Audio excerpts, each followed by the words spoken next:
everybody, I'm out at Snow Mountain Ranch by Yakima and I'm doing a hike. Turned out to be about 45 degrees and rainy even though it's 2 o'clock in the afternoon. I've already seen 2 fat bunnies.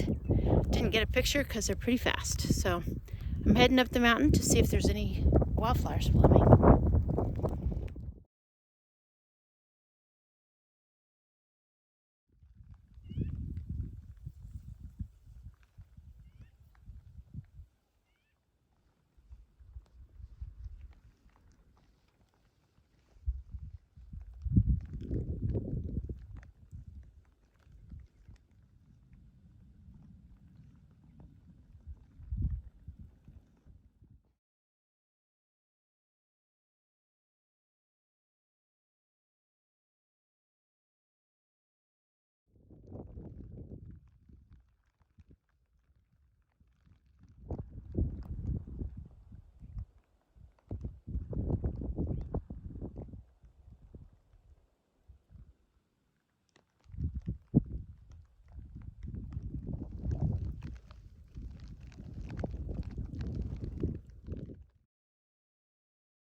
Well, it's getting pretty cold and I think it's snowing.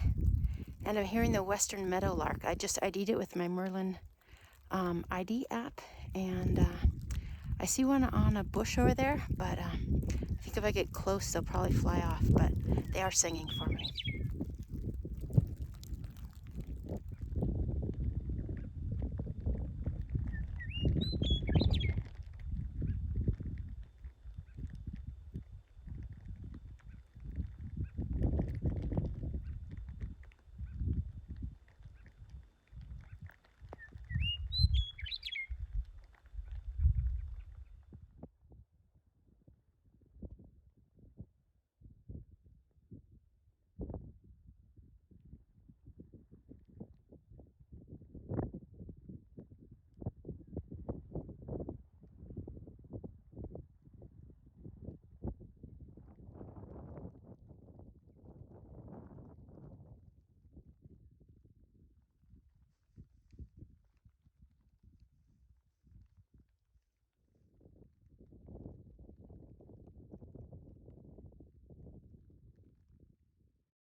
Well, I'm back by the creek here, just getting ready to head up to the parking lot. My feet are wet and my hands are cold, but other than that, I did okay. I brought my rain jacket, mostly for a windbreaker, but I'm really glad that I had it. Happy to see all the wildflowers getting started. And it should warm up because a couple years ago I was here and it was in the 80s at this time. So this is unusually cold. Anyway, thanks for joining me. Have a great week.